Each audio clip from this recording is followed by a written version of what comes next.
everybody. Welcome to the Silver Lyming. My name is Anne Desjardins. I'm your host here of this podcast that I've brought into existence because I really want to do my best effort at sharing hope for those who are going through the midst of tick-borne illness. And I know how overwhelming it can be, how dark of a space it can be, how lonely, how challenging, just all of those things that we don't quite want to have in our life, but unfortunately get invited in when we come down with Lyme and tick-borne illness. And I just want you to understand that you can get better. It is possible to heal your body from pretty much everything on this planet. You just have to really get to the root cause and understand what's going on with yourself. And that really makes me think a lot about Lyme and tick-borne illness and just my own thoughts and how long it took me to figure out even what was wrong with me. And that was more of the challenge, was just figuring out what was wrong with me. It took 7 years to get an accurate diagnosis. Once I got that diagnosis, was probably one of the best days of my life. I know that sounds kind of backwards when you finally get diagnosed with something medically wrong with you, but it gave me a lot of consolation to know that I wasn't crazy, that all the feelings that I was feeling in my body, all the symptoms that I was experiencing were legitimate, and they were connected to something other than just too much stress, which is what a lot of doctors kept telling me. And so once I got my diagnosis, I could really put together an action plan. I could study it a lot more. I could research it a lot better and figure out the different things that I actually needed to do to support myself to come back into a space of health and wellness. And, keep in mind the standard testing that doctors sometimes don't know any better that they give to us is at best maybe 50% accurate. That is really atrocious for something that's a medical diagnostic tool.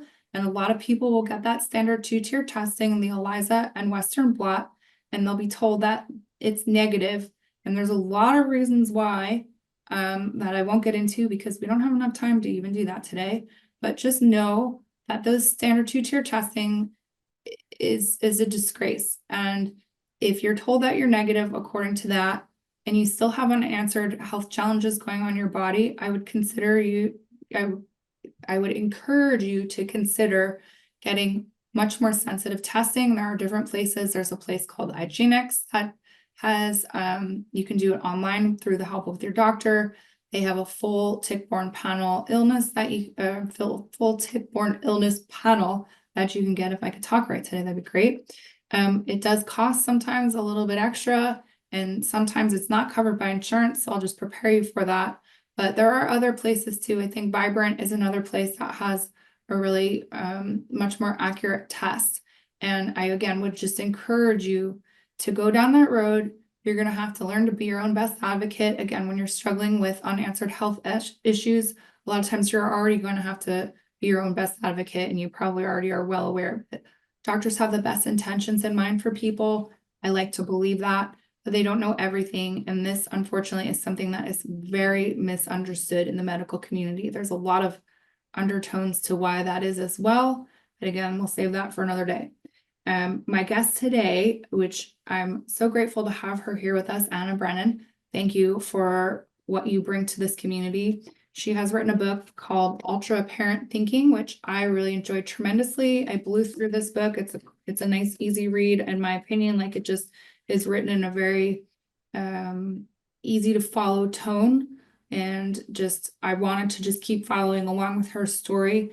And I don't have children myself, but I could relate to so much of this. And I think, as I said to her before we even started recording, I think for people who aren't even sick, that there's so much useful information in here just in terms of being more efficient, figuring out ways to not let what other people think about you affect you and impact you, but especially when you're struggling for your own life and for the life of your children, because this book touches on a lot of different things. But Anna has 4 children who had a lot of health challenges as well when they were young. And I just applaud you for your efforts at what you've done to not only help yourself, but to help your children, because it was hard enough to do it for myself as one person living alone and doing all the things that I need to do from a dietary standpoint, from a spiritual standpoint, from physical standpoint, just everything that I had to do to support me. I can't imagine having 4 children involved in that situation as well. And like some of the issues her children faced were food allergies and sensitivities. her kids couldn't really handle clothing on their body. It hurt their skin. And I mean, that had to be very complex to navigate, especially when doctors are not sure what's happening with your kids, or maybe they're pointing the finger at you as a bad mother and that you're not doing a good job as a mom. And that just, again, like blows my mind. And to think about your endurance, you are an ultra parent, you're just an ultra human, in my opinion, to again have endured what you've gone through and to still be here smiling, to have the forethought to put it into a book for people who are going through very challenging situations. And again, I just, my hat's off to you, and this comes from the bottom of my heart that I'm just very grateful that you're here and that you're in a healthful state and that you're here to share your story, because this will help so many people. And again, it's just me who had to fix. You have 6 people collectively in your household that have gone through this experience. So thank you for being here. If you don't mind, could you please tell us a little bit more about yourself and how you became involved in this space? Sure, absolutely. I'm so humbled to be here. I love your podcast. Thank I love you. the name, first of all, the Silver Lyming. So I'll try to stick true to its theme and give people hope. That's our point today. Yes. So thank you, Anne, for what you do. Yes. Well, I'd start out by saying then that my 4 kids are doing well. And I want everybody who's watching us, who's listening to us, whatever stage they're going through, I want them to know that recovery is possible. It 100% is possible. Sometimes we throw around this idea, is Lyme curable? Can we cure it? Oh no, what are we going to do? Just know that you can get better and you will get better. It takes a bit to get there, but there is hope. So I want to just frame this by giving people hope before I walk back to how tough my kids were when they were little. Yeah. I wrote Ultraparent Thinking from my heart. I thought when I was struggling with 4 kids who had Lyme and other health issues, I thought when I get through this, I'm going to do something to help other parents, because no parent should have to go through this as they're trying to raise their child. No person should have to go through this, whether they have children or not. And we've been on that side of Lyme where we feel like it's just so insurmountable. We don't know how we're going to get through it. So I wrote Ultraparent Thinking based on when they were little, because that's when they were the toughest. We were thrown into Lyme just like probably 99% of your other guests. Everybody, I think, or most people, go through Lyme through the back door, as some people call it. They don't walk in through the front door, and the doctor doesn't say to them, I recognize your symptoms, I believe your symptoms, so let's do this test and let's go from here, and you're going to get better. It's going to take this amount of time, and you're on your way, and you live your life. You go to your job, you go to your school, whatever. So instead, my husband and I had 3 children at the time, and we were able to get by, but their symptoms became so severe that we had to do something. And just like probably also 99% of your guests, we don't tend to do something until it gets so bad that typically we can't get out of bed, or we can't go to work, or we can't go to school. Those seem to be the big determinants of whether we're going to seek help in the first place. If we're stopped, we can't move on with life. So my 3 kids had some severe behavioral issues, neurological issues, digestive issues. They experienced pain at different levels on a daily basis, especially 2 of them. And I thought, after reading a couple of books, I thought 2 of my kids are developing autism. That was a big deal. And the other child, 3 at the time, the other child had some severe OCD as well. So I went into their pediatrician's office, and in the book, I just referred to her as a professional, just like most of the other doctors and specialists. I just call them professionals to just kind of level the playing field so we see these people as trained people in their field. I went to the pediatrician with 3 kids, and I brought with me a paper. I had drawn a stick figure to represent my daughter, and then I drew a line for every body part that had medical symptoms that needed to be addressed, from headaches to allergies to her legs hurting, her knees hurting, to different pain in her stomach, etc. And I thought if anybody could help this little girl, certainly her pediatrician could. And we had been with that pediatrician for a few years. So I took these 3 children really into the pediatrician's office, and I handed that paper to her, that drawing, to the pediatrician, and she was pretty dismissive of it. And she just said, she kind of rolled her eyes, and she said, she circled one thing, allergies, and she said, it's just too much to deal with, to cover, to even address, is what she said. And she handed the paper back to me. And then I also brought with me a book I had been reading about spectrum disorders, autism spectrum disorders. And I asked her, how come all 3 of my children are exhibiting signs in these, in this book that I'm reading in this book? And she let me know that I could not accurately, not just diagnose, but I could not accurately pinpoint what was going on with my children, even though I had been with them 24/7. I was the one up in the night with them. I was with them all day trying to get them to eat and behave and not have stomach aches, and try to get them to not be constipated and not have diarrhea, and not, on and on. And she let me know that I just was not qualified to really parent these kids either. And she said she recommended that I go see a psychologist so that I can better parent my children. Well, it's really sad when you're going through that, and it's frustrating. But looking back, I think she was probably the right person in my life at that time.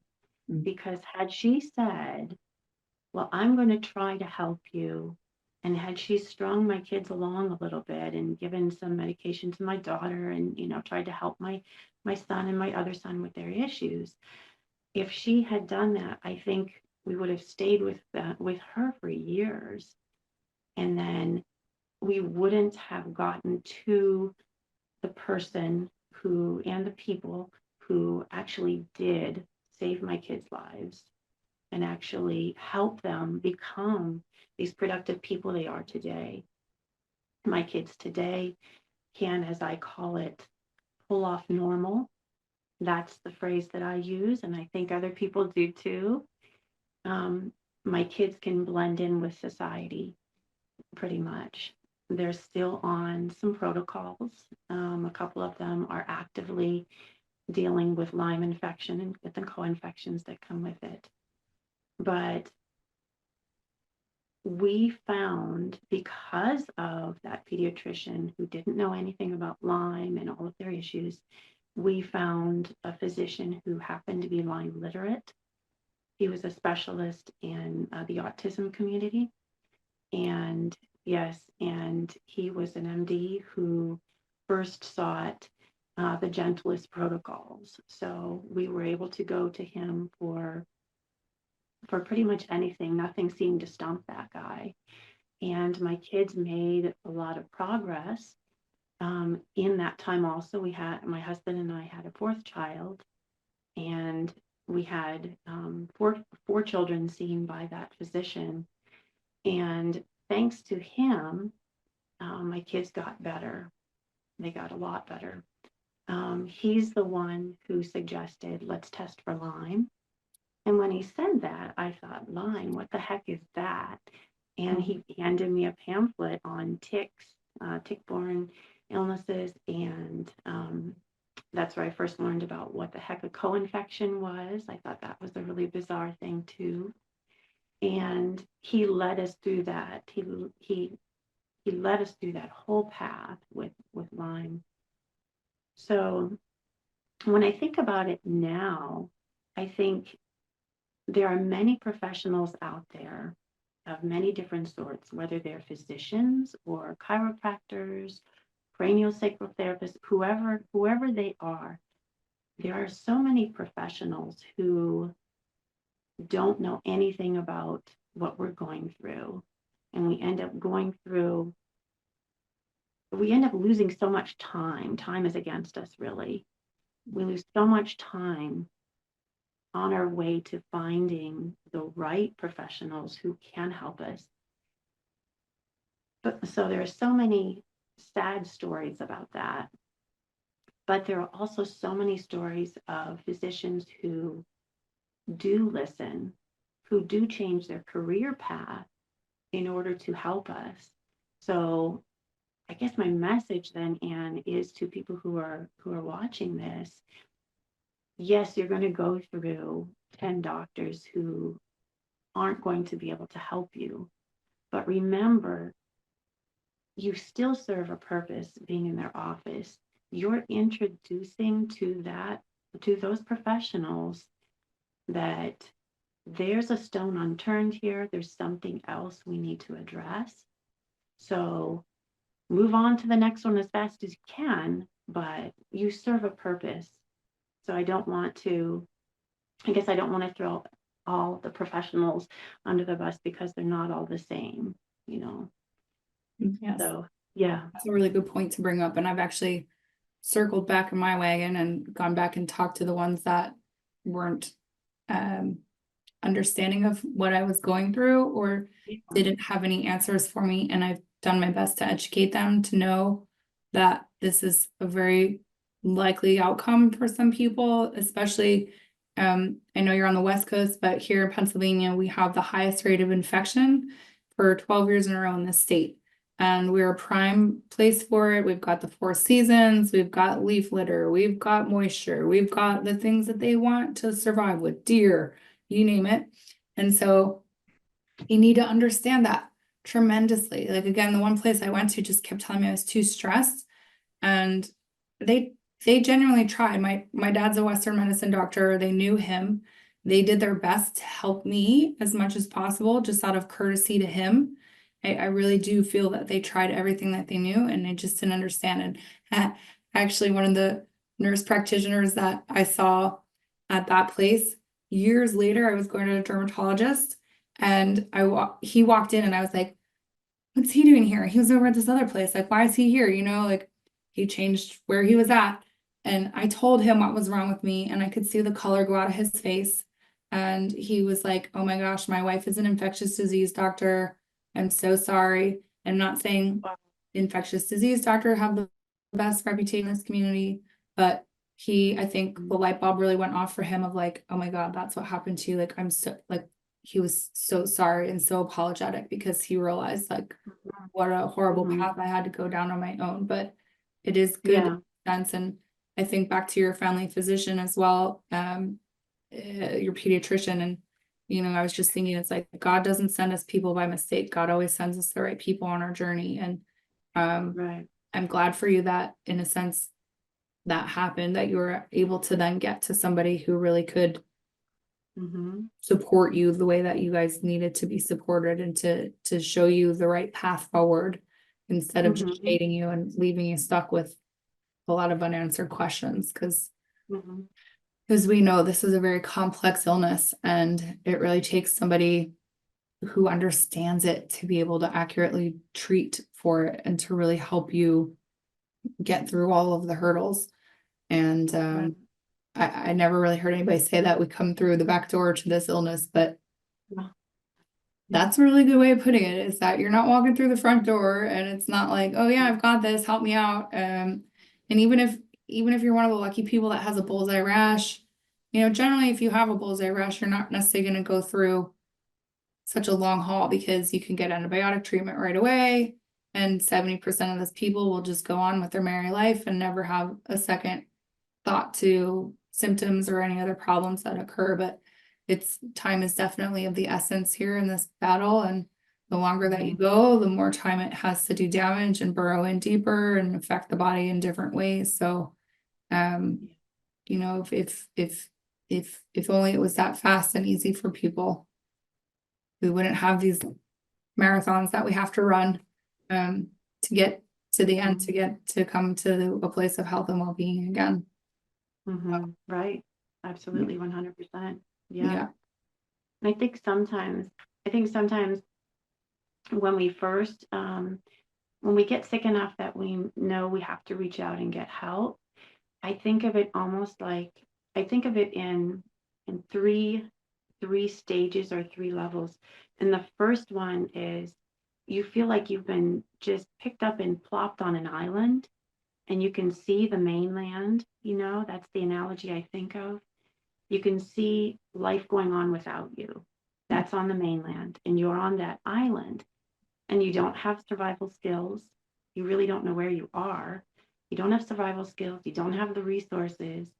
And you see everything going on around you. You see kids going to school. You see people going to work.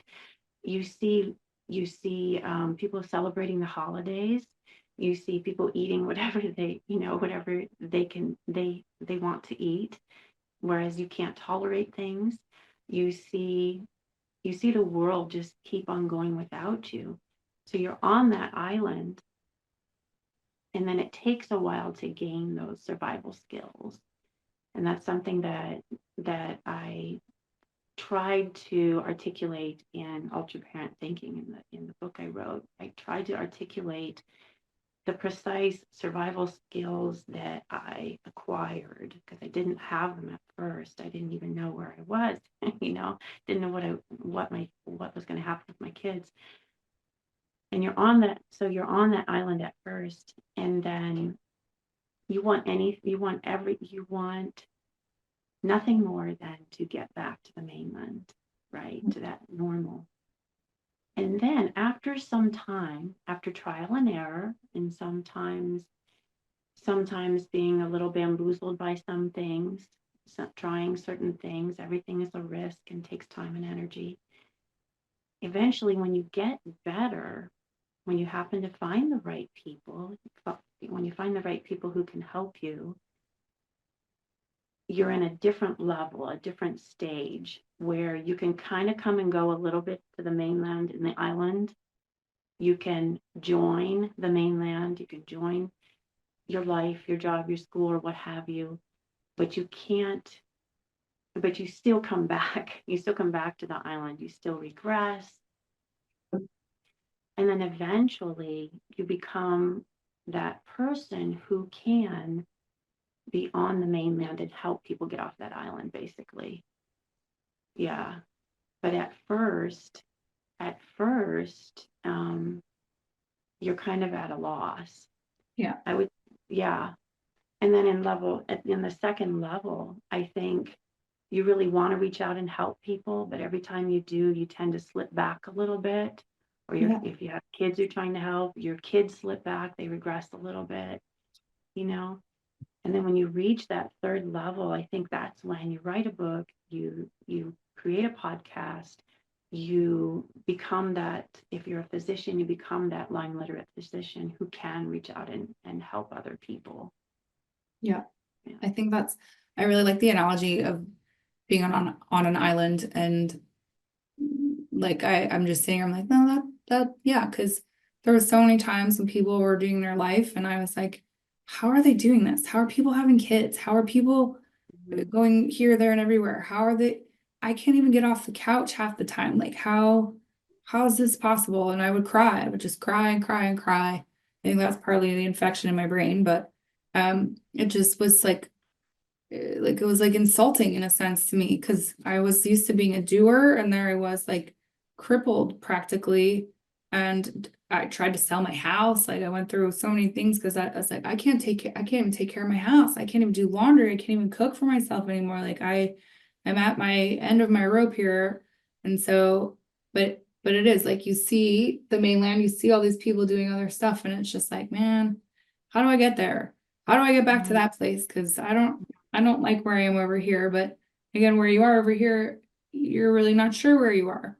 You're just over here lost somewhere and trying to figure out how to get back over there and to learn all those skills. I mean, again, the things that you talk about in here and just taking your kids to the grocery store, for instance, like, or taking them to the park, like, I like picturing you as an octopus with all these tentacles like whipping out, trying to like catch one as he's running this way. The other three are still in the car. You're trying to get him out. Like, you got to figure out how to function. You have to figure out how to do that. And this is no joke anymore. Like, you've got kids. You've got to make sure they stay alive. You've got to make sure that they don't get run over by a car or picked off by some kidnapper, like who knows, whatever, because you're not able to just cut yourself in half and be there everywhere.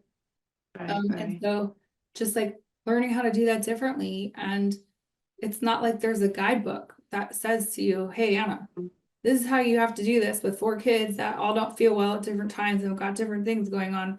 Not to mention the fact that you probably didn't feel so good either. Like you probably felt pretty crummy a lot of those times too. And not getting sleep, like that'll kill me alone, just not getting enough sleep. Like my brain doesn't function well without enough sleep. And so you're up in the middle of the night taking care of your kids. Like I don't even know. I don't know how you did it. I really don't. I don't know how you did it. Well, and sometimes I think if I had to just take care of myself, maybe I wouldn't have fought so hard, honestly. I don't know how you do it and other people do it, because I think I probably would have slipped and given up a little too easily. I really do. But I think in some ways I was fortunate that I was a parent, and I do believe that I needed to have 3 and then one more, 4 children with some issues in order to actually do something, do something about it, really. Um, I think that we're thrown into these situations and we can grow from them, but I think the only way to do it is by a lot of observation. I break it down into three distinct categories. I think the first step is to observe. The second step is to educate yourself.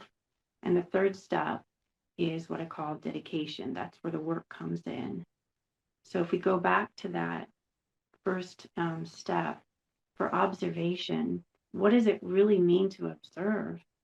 It means that, first of all, to notice the symptoms, to see, gosh, I'm tired all the time. People around me aren't. I have to caffeinate myself, plus take an hour nap just to function. And I'm really tired even though I do that. So first you have to observe. In that observation, you also have to get kind of quiet. You can't be the doer constantly while you're observing. You have to take note of what's going on around you, and your symptoms, to listen to your body.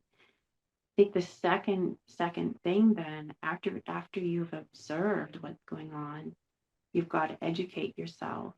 And I think this is where many people get stuck, because for many people in our community, educating ourselves means just marching into that professional's office, whatever professional they choose, whatever modality they choose. I think it's when they march into their office and they take whatever that person says to them as the ultimate. There's nothing beyond that, and they just keep following that, whatever protocol that person says. I think to truly educate ourselves, what we need to do is do our own homework. So we need to listen to podcasts. Nowadays, we're so grateful to have people like you putting these videos out there, because we're going to get information that doesn't take 10 years to culminate after a research, after a research study. Instead, we can go right to, I would call it evidence-based even. We can go right to people's stories, what actually worked for them. So we have to read, we have to listen, we have to talk to people. So that second step there is to thoroughly educate ourselves. And within that, I think another thing many of us end up doing is when we have so much information in front of us, we get overwhelmed. Mm. And then we throw up our hands and we say, well, it's just too much information. I can't sort all this out, so I'm just going to block it off. I'm going to pretend like it doesn't exist. But really, we need to lean into those theories that are contradictory, because it is at that place where we're doing true research. We can't, as parents or as Lyme patients ourselves, we cannot get scared off so easily just because we found two opposite ideas, two Yeah. paradoxical ideas that conflict with each other. So in that second stage of education, remember, that's where you're doing a lot of work, and you've got to go outside your circle of thinking and consider, well, what if, is there someone who got better? Is there someone who made it beyond this level where I am? If so, I will find that person, and I'm going to find out what they did. And I'm going to then think about that to see what I can pick and choose and put in my life, because that may or may not be what's going to help you. This is such a custom design, is it not? Every single person needs a custom, almost a custom diagnosis, but a custom protocol. So Yes. the second step is education. So do your homework thoroughly. And then the third one is where all of probably the physical work comes in. Within that, I used to think just work hard, just keep working harder and outwork everybody. Because when my kids were little and I was listening to motivational speakers, most of them were military people or former military people. This is on YouTube. Many motivational speakers who were business people, many who were athletes. That's where I came up with the Ultraparent idea as well. These people were all pushing through these incredible feats. And I thought, when my kids were little, I thought, and that resonates with me. I couldn't relate to a little parenting magazine I would see in the waiting rooms, at doctor's offices, and I'd flip through, and the cute kids with all their perfect clothes, and they would say, if you have a picky eater, just get the kid involved in the kitchen and they won't be a picky eater anymore, la-di-da. No, instead, what resonated with me was those really extreme individuals who were taking on these just elaborate and daily disciplined type adventures in their lives. And I thought, doesn't that seem like what I'm doing as a mom? So I listened to them, and that's where I heard them also say, work harder, work harder, work harder. So sometimes we can work harder in the wrong direction, and we can just become exhausted spiritually, mentally, and of course physically exhausted. But we also need to do that little work smarter thing, which I call work dedicatedly, because if you're working dedicatedly, it means you are working hard, but you have to take care of yourself in order to continue that path. If you just want to outwork somebody else, then stay up a little later, go way past your stress level, and you'll meet some goals that other people won't meet, but you're going to burn out. You absolutely will. And I guarantee that this goes for anybody who has Lyme who doesn't have children, or any parent of children with Lyme, any person who's working so hard is going to find their limit. They're going to hit a wall. And I think if we instead think of what it means to work dedicatedly at that whole Lyme journey, I think that's when we make progress. So every plateau I hit with my kids, every time I thought, gosh, I don't know how I'm going to get them to stop eating so many starchy foods, or I don't know how I'm going to get my daughter to stop pushing her brother, pushing her brother off a chair, off his bicycle, or what have you. Every time I reached a point where I thought, I don't know how to do this, I would then revisit those three steps. Okay, first I'm going to observe, and I'm going to find that pause there. Even if it seems like it's not there, it actually is. It could be a little micro pause where I bite my tongue and I don't speak right away to my daughter, or I don't act right away, with something, and I say, okay, time out here. Let's back up a sec. Is there another way to look at this situation?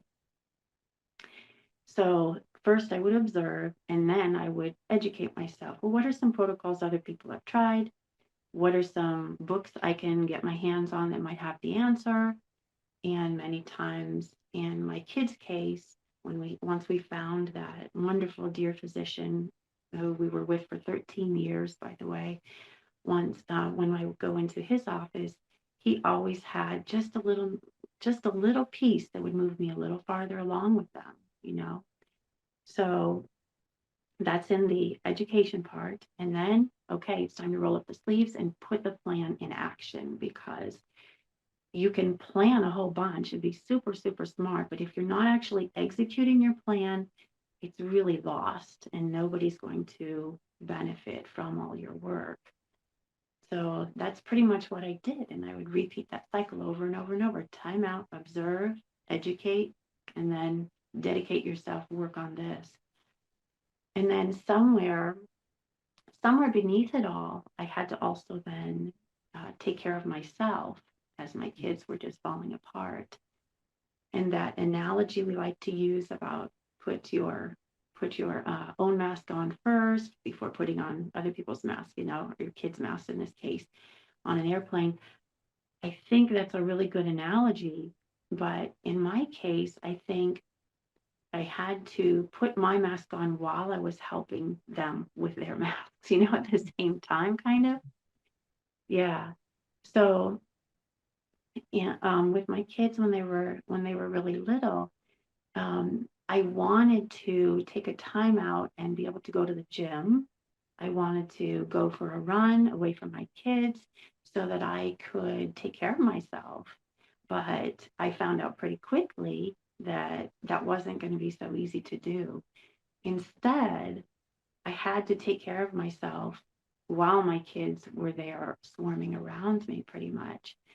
And what I figured out was that, if I do some push-ups right there with my kids right there, they're going to learn from me that mom takes care of herself, and exercise and taking care of yourself is just part of being human. It's what we should all do.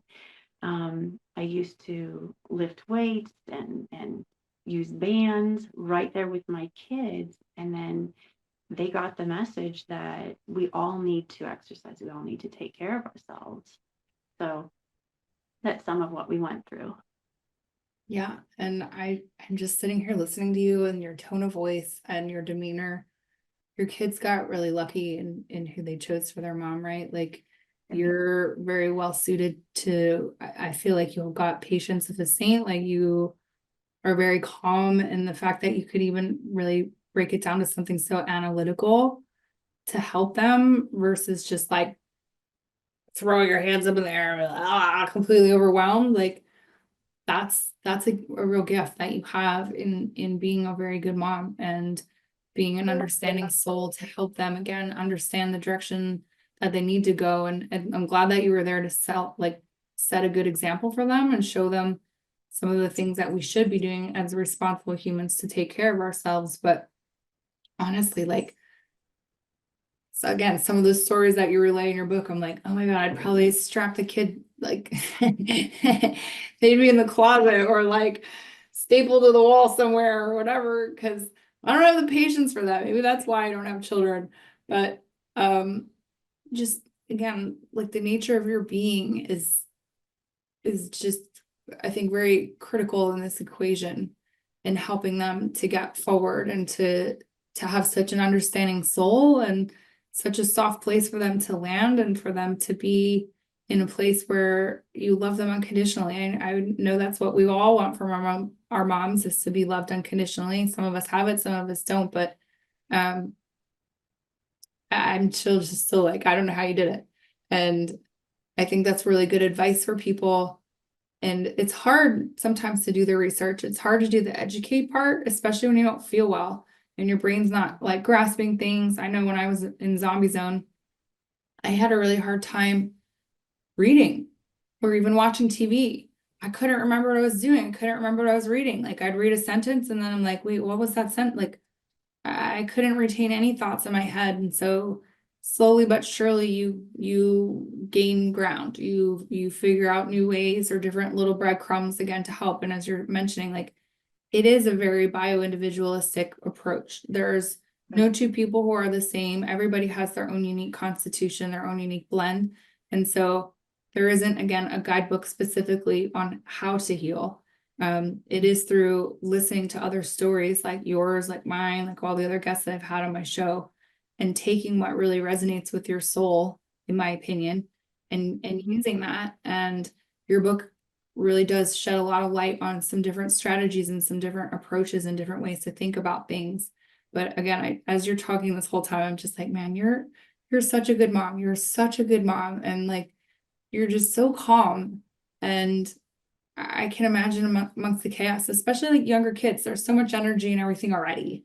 And Yeah. then having the struggles that they had and the different, I don't know if it's like ADD, ADHD, or all the other things going on, like the chaos that ensues in those kinds of situations. And Yeah. you just stand here and just be like, so we observe, we educate, we implement. I'm like, wow. Like, Well, it was, I mean, it was, I mean, to get into the juice of it, it was mayhem. I do have a little section in the back. I purposely put it toward the back so I wouldn't scare people off in the book.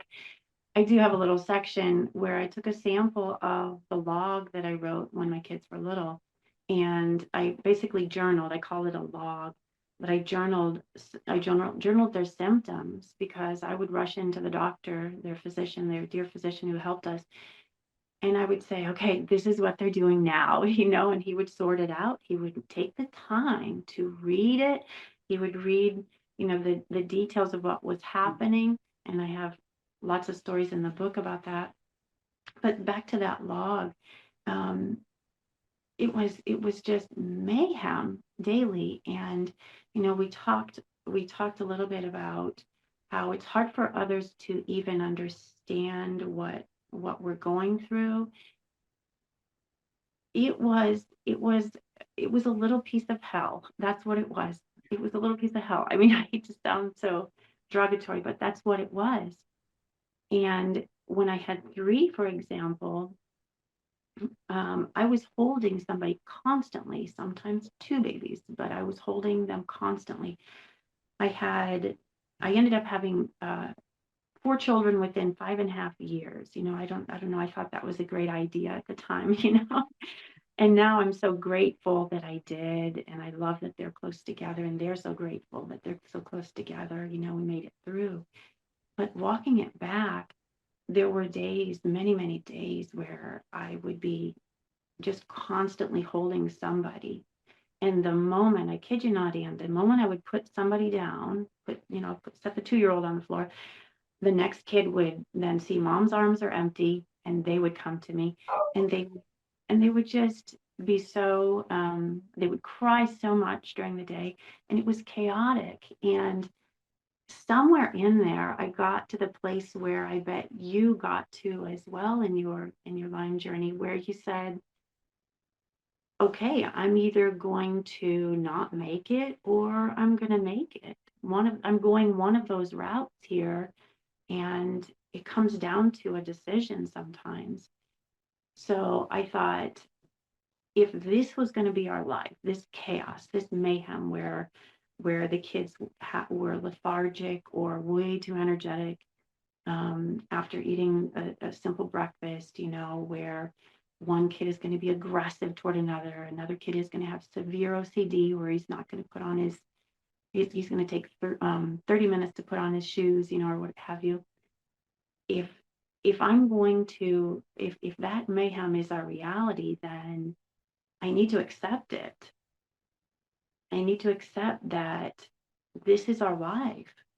And if I don't accept that, and I instead try to deny it and yell at them or push all this stuff away, then I'm going to be really erasing years of my kids' um, childhood, if you think about it, because the buck always stops with the parent when it comes to a child with Lyme. It always does. And that child relies on the parent when they're in pain. They want you to fix it. When they're angry at you because you didn't help them with their aggression, or whatever the symptom may be. And I kind of had no choice, I had to do something. And one of the first things I tried was I thought, I got to build myself up because this is not normal parenting. This is extreme. Yeah. I need some just psychological and spiritual help here to just make it through the day. And I turned to motivational speakers. I remembered from my college days, I remembered some clip I heard from a motivational speaker along Les Brown, that's his name. I heard him speak, and when my kids were little, I then went to the library and I got a VHS of Les Brown, and I watched little clips of it. And basically, Les Brown is a motivational speaker. He's now probably in his 70s, I think. And he said, "This is what my life was when I was young. It was a wreck. And this is where I am today. Here's how I did it. You can do it too." And I thought, okay, I can use pieces of his message in my life. So then daily discipline is what I put into my life. When I did my dishes, it sounds kind of silly, really, but when I did my dishes, I thought, okay, I am going to be the best dishwasher I can be, and I made sure that everything was thoroughly rinsed, and I put those forks exactly the way they were supposed to be positioned. And I told myself, I will do those dishes well every single day. I had to do dishes twice a day. And I thought, I'm not going to go to sleep no matter how tired I am, sometimes I was very achy because if I just caught so much as a cold, and I caught them all the time, I was always getting sick. I would just ache from head to toe. Even when I don't feel well, I'm going to do those dishes and I'm going to do those well before I go to sleep because I wanted some measurable results. That's one of the things that some of the motivational speakers told me to do. So I did it. I've got to train myself to be a disciplined person. It starts with the person. And then what would happen was, at least I was hoping, was that would then somehow spill over into my parenting skills. And that's what it ended up doing. I disciplined myself. I worked on myself to make sure I was holding myself accountable first for whatever tasks that I thought I needed to do. And then I applied that to raising my kids. And when I wanted to yell at my kid, I can't believe you ripped the paper towels off all the paper towel rolls on a jumbo pack, ripped all the paper towel rolls off just because my daughter had a stomach ache. She just sneaked upstairs and she just ripped all the paper towels off. I wanted to yell at her and say, "What the heck are you doing? You can't do that.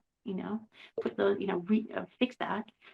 Or please don't please don't smash my wedding picture. You know what I mean? When you're angry. Yeah. And there were so many of those examples. Instead, I had to say, "Now hold on a second. I'm training myself to be a disciplined person. I'm a role model. I am an ultra parent here, not just a traditional parent, not even just a mama bear, but I am an ultra parent, somebody who has the tenacity to see something through from beginning to end, somebody who can go way beyond the limits of what other people can do. And I do that by taking care of myself and being disciplined daily, these little incremental steps. So how should I react here? And I would find that little pause. And one of the things I relied on a lot, and was I would just use creativity a lot. I would use these imaginative parallels, for example, with my daughter with the paper towels.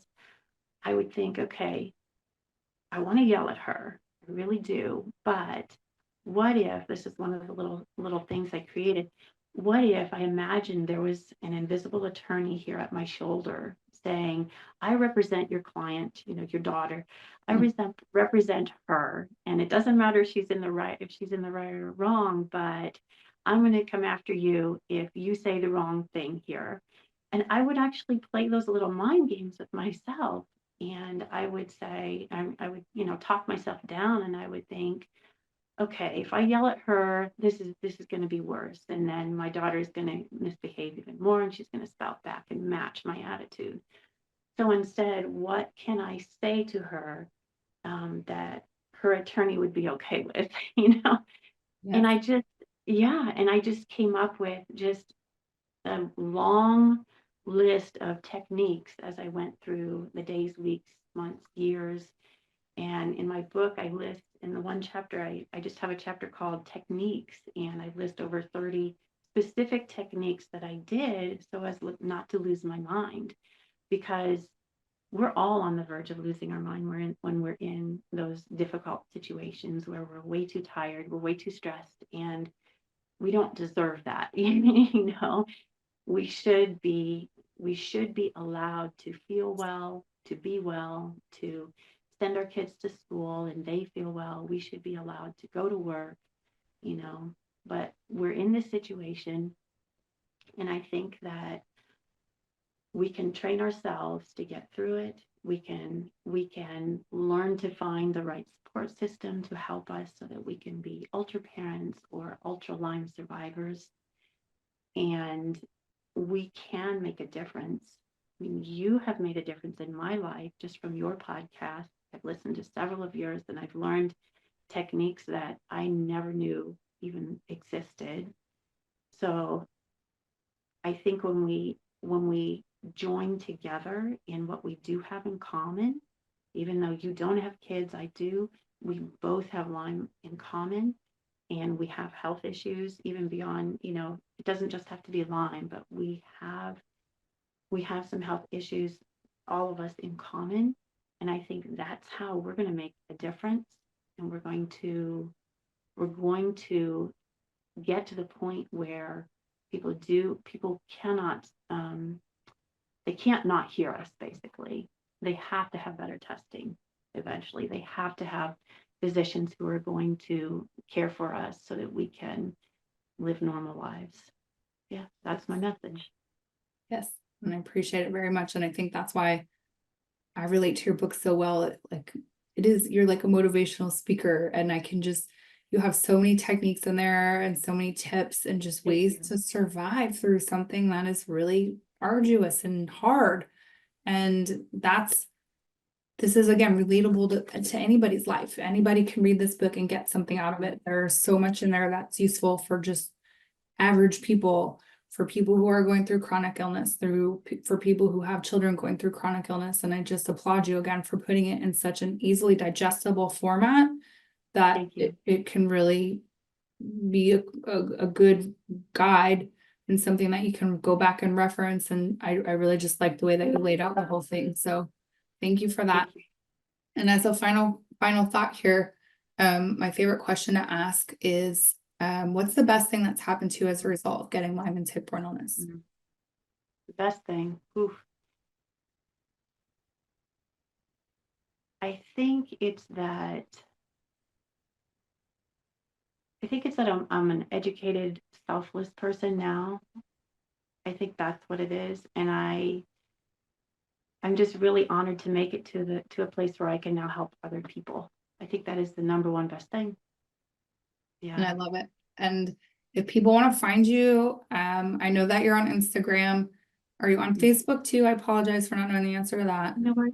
I will be. I'll get that up and running soon, but it's Yeah, mostly Instagram. They can, if anybody wants to look into the book, it's on Amazon. Yep. Yeah, Ultraparent, ultraparentthinking.com. That's the website. They can reach out to me via email if they want to, which is ultraparentbook@gmail.com. Thanks, So Anna. yeah, and I Thanks. really appreciate this opportunity. And Yeah, and I'm grateful again. I appreciate you. I appreciate you giving me your book. I appreciate you reaching out, being willing to share your story.